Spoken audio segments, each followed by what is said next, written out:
What you guys, got another video here for you. In this one we're going to be taking a look at how we can overclock our graphics card. Now I get asked this question quite a lot: is it safe to overclock my graphics card? What sort of voltage do I need to put in there? Is it safe?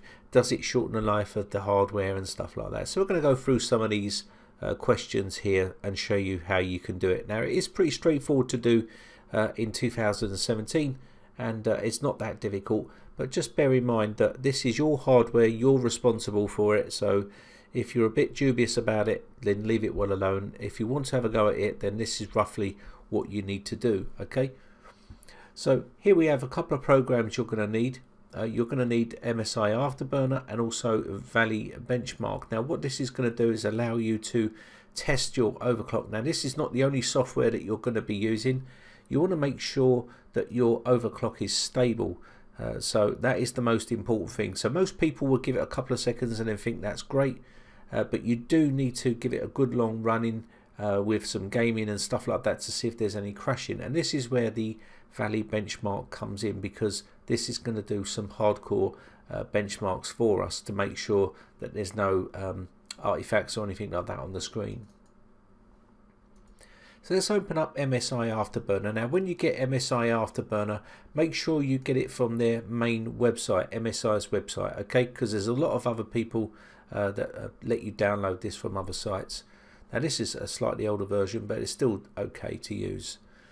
Okay, so here we've got some sliders here, okay? And it's okay to do the sliding here now. There's nothing set in stone because we haven't clicked on this here, so you're fine to move these about, okay? So this is not going to hurt the graphics card at all because we haven't applied it. Now there's a little reset button here which is going to reset back to the default stock settings, as you can see here. So these are my stock settings for my 970. It's an old card yet, but it still works, and I'm looking to get a new card soon.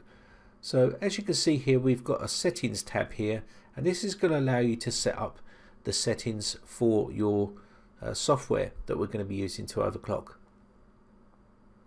So go through here, and if you want to set this up as the Windows starts up, you can put a start as Windows starts here, and this will start up here, okay, if you want to do that. And if you want it to minimize, you can put the ticks in here. Now also again, look at this area here, the false consistent voltage. You don't really want to do that, so we're going to leave that unticked. And also you can see here, unlock voltage monitoring, we want that installed, and also the unlock voltage control, you definitely want that as well. These will allow us to change the sliders there. Now also here, we're not going to go into beta here, we're going to stay on the proper version. So coming on to fan here, now you can add in your defined fan control if you want to. You can see these little dots here, and this is just set to how you want it. So you can see here, this is going to be 30 Celsius, and it will give you 40% fan at the first point here. The next point it's set to is 50, and it's going to give, that's 50% fan at 50 Celsius, and then we've got another point here which is at 80. So you may want to drop this one down, and then you got this one here which is let's see, 100% fan, and that's at 90. So these are what this set at by default. If you want to move these about, you can do, depending on what you want to do. So I'm just going to drop this here to 80, maybe 70, and then we're going to drop this one here at 90. I don't want it running at 90. We're going to run this at about 84. So that's fine. And then we're just going to push that up to make sure it's running. When it gets to 84 or 80, that's going to be 100%, just like so. So once you've got that here, you can see the fan speed update period is in milliseconds, and also you can force a fan speed update for each period if you want to do that. And you see these little pop-up bubbles that you can see here, these are going to help you set up your settings and understand what that actually means. So I'm going to apply that, okay. So now we've got that set in stone here, that's now set and running, and you've got the monitoring here as well. And here you can see GPU voltage, and you can see loads of other bits and pieces. So just put your ticks inside here, and this will give us all the tools to use on our panel. So you can see we've got Logitech keyboard LCD. Okay, I don't need no more of that stuff there. And you can see your profiles and user interface here. Now you can change that if you want to. I'm just going to leave it on Celsius because that's what I'm used to. But if you're used to Fahrenheit in the States, then use Fahrenheit. Okay, I'm going to apply that. And now once we've got this done, we should be pretty much good to go. Now I'm not going to, this area here is the core voltage MV, and we also have power limit here as well. And we also have a temp limit. So you can play around with these. Now normally with modern day cards, these are milliseconds, so this is power limit of 100 milliseconds. If you want to unlink these, you can do, and this will allow you to pull these two separate. Now be very careful when you're putting voltage into your card. If you can see here, you'll see the actual bubble come up. Now when you start adding voltage in, so you want to be careful when you're adding voltage in. Okay, now some graphics cards can take extra voltage, and some graphics cards may not be able to take it, so you could damage your card. But most of the time adding more voltage like this up the top here is okay, but I'm not going to say it's okay just because the fact that you may stick a load of voltage in there and it could damage your card. So bear that in mind when you're adding your voltage in. Okay, and same thing for your power limit here. This is just adding more power to the card, and again you've got to be very careful when adding power and voltage in. Okay, but most of the time these are okay to move up the slider here. You can move them up, but the best thing to do is try to not put them up straight away. Okay, try to get an overclock without any voltage going through, and then that way what it's going to do is give you a much more longevity on your card, because adding voltage to a card will shorten the life expectancy.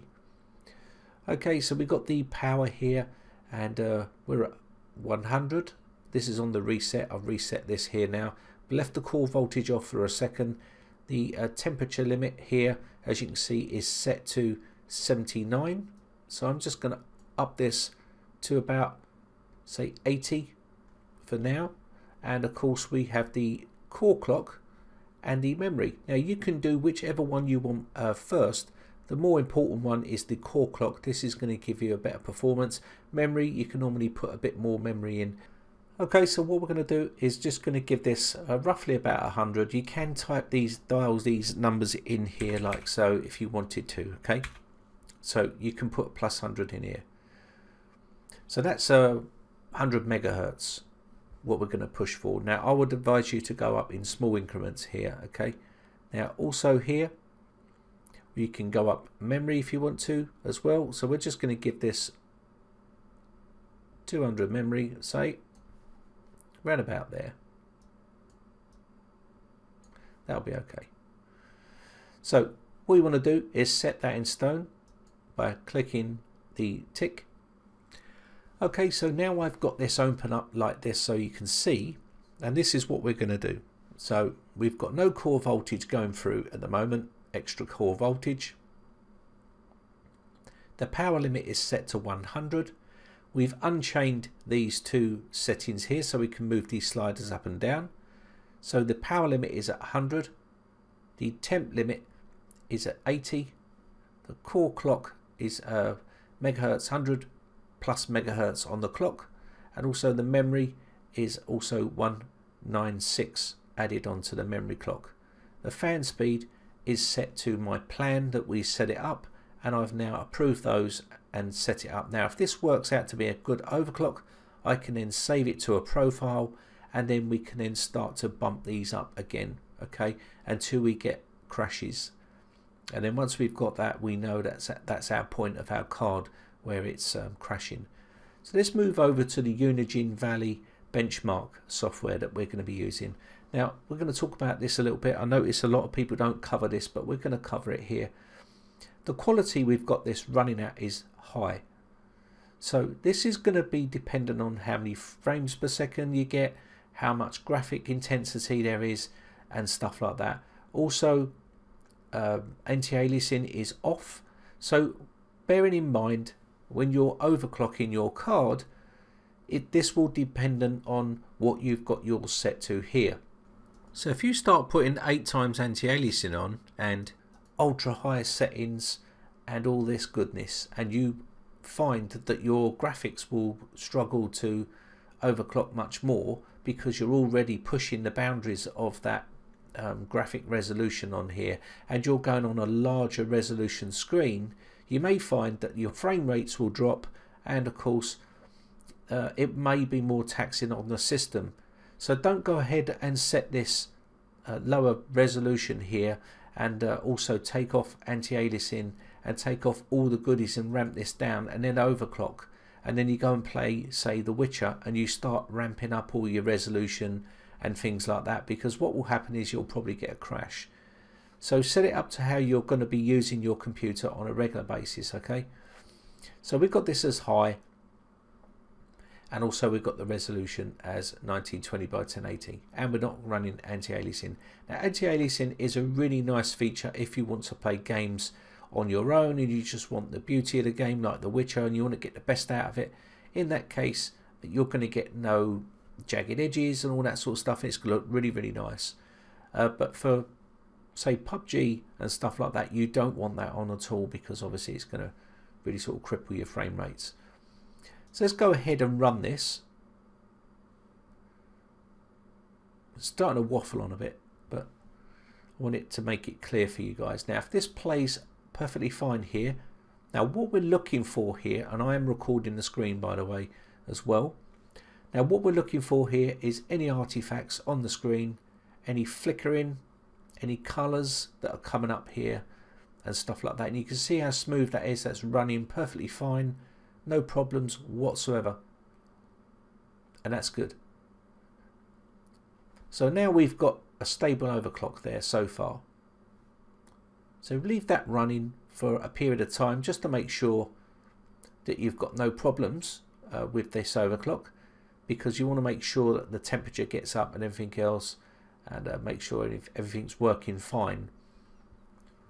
Now once you're happy with your, you can see here up the top right hand side we've got the frame rates, 51 Celsius, and there's our graphics up here and memory. So let's close that off. So we're going to close this off, and then what we're going to do next is you can set this, save this as a profile. So depending on what you want to do, you can save that as a profile. Now you can see here, depending on what you want to do, there is some profiles here that we had set. So I'm just going to preload this profile here. So now you can see we've got the core clock at 253 and also the memory clock at 399. So that's gone up quite a lot, and also I've not given it no core voltage yet, and the power limit is now at 112. So we're going to leave that as is, and we'll see if that works.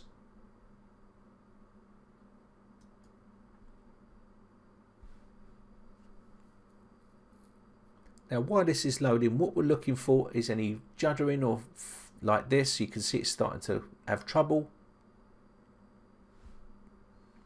A bit of jerkiness there at the start.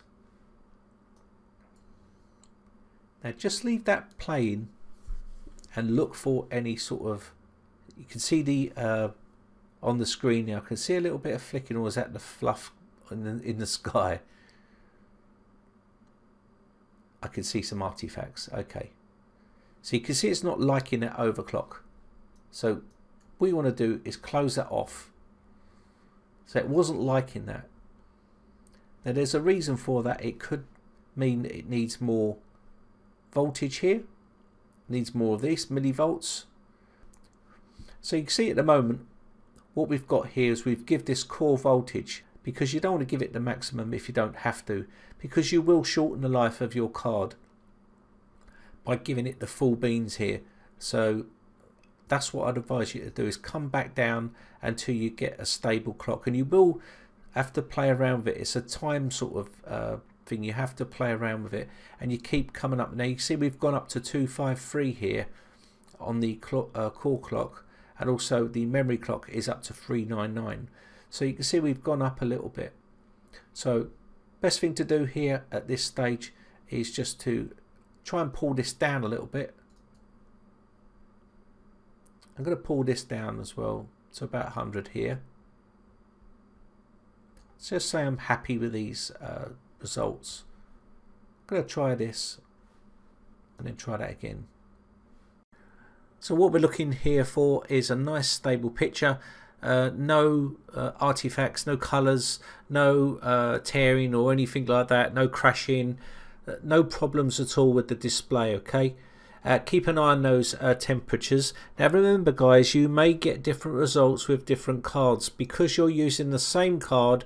Someone might have a 1060, you might have a 1060, they might be identical brands, but you may get different results from both of those cards, and this is just the way it is with overclocking. So just take a good look and use your common sense and get your settings just right, and once you're happy, then save those into the user profile and use those settings. Okay, so everything's looking good. We've got the temperatures here running around about 59 Celsius. And of course we've got our graphics and our memory up the top here. We can see these settings here. Again, we're getting pretty good here, so I'm happy with that. We've now lowered the voltage and also the power. So that's what you want to do, okay? It's a sort of, you have to keep, don't just keep pushing everything up to the max and then just keep going up here. You want to try and keep this as low as possible, the core voltage here, and also the power limit, and try and get as much overclock as possible. Now if you want to go extreme and start just pushing these right up to 100 and then go as high as you can on the clock and the memory, you will shorten the life of your graphics card eventually. So just play it safe and get these settings how you want until you get a really good overclock. Okay, and that's pretty much it. And once you've got a setting that you like, you can actually save this, go save, put this on profile 3, and that's now saved. We now got this stable overclock. Now what you want to do here is, once you've got to remember you're running this at 1920 by 1080 and the anti-aliasing is off and your quality graphics is high. So any games you play, just make sure that you've got this setting here. If you start upping the resolution and you start pushing anti-aliasing on and stuff like that and have it on ultra high, you'll probably find that this could crash because you've not tested it at that sort of level. So just be careful of what you're doing. Test it with games that you have got on your system, and also run a stability test. And you can do AIDA does a stability test. You've seen me use that in my videos, and just make sure that everything is running smoothly. And let me just show you that. Okay, so as you can see here now, the program is not free, but you get a 30-day trial period on here. So let me just quickly show you here. We're going to go to Tools and also Stability Test, and you can see this is a trial version, but you can use whatever software you want. I'm just going to quickly show you here. Now on the stability test, you can see this wants to stress the CPU and all the other parts of your computer. So depending on what you want to do, the GPU is important. You definitely want to do that because that's what we've just overclocked. And you could do the full system memory if you wanted to, and stuff like that, the CPU, system memory and GPU if you wanted to do that, just to make sure everything's running smoothly and there's no problems. You can run the test and leave it running for a good period, and keep an eye on those temps to make sure it's not going over too much, and keep an eye on the GPU temps as well. And that's pretty much it. You should be pretty much good to go. If you can keep going and stay stable without crashing and everything is running smoothly and you're not getting any artifacts on the screen or anything like that, or any flickering or crashing, you should be okay. Keep your overclocks a little bit modest. Don't overdo things. Don't go in straight away. You know, just start off in small increments and then just keep testing and then keep lowering the voltage until you get to a sweet spot for your graphics card. Now, all graphics cards are different. No graphics card is going to be the same. So it's no good me telling you, oh yeah, the GTX, you know, 1060 does this, and there's different models, different types, and you got 1070s, 1080s, older type cards, the 970s and stuff like that. So each card's going to be different, and each hardware that they create is going to have different potentials of overclocking capability. You may have two identical cards, one may overclock better than the others. It's just the way it goes. Okay, now if you haven't subscribed yet, you can go to my main YouTube channel here, click on the red subscribe button, and also what's really important is hit that bell notification button, and this will notify you when I upload new videos. Anyway, I hope this one helps you out. My name is Brian from biotechcomputers.co.uk. Thanks again for watching. Bye for now.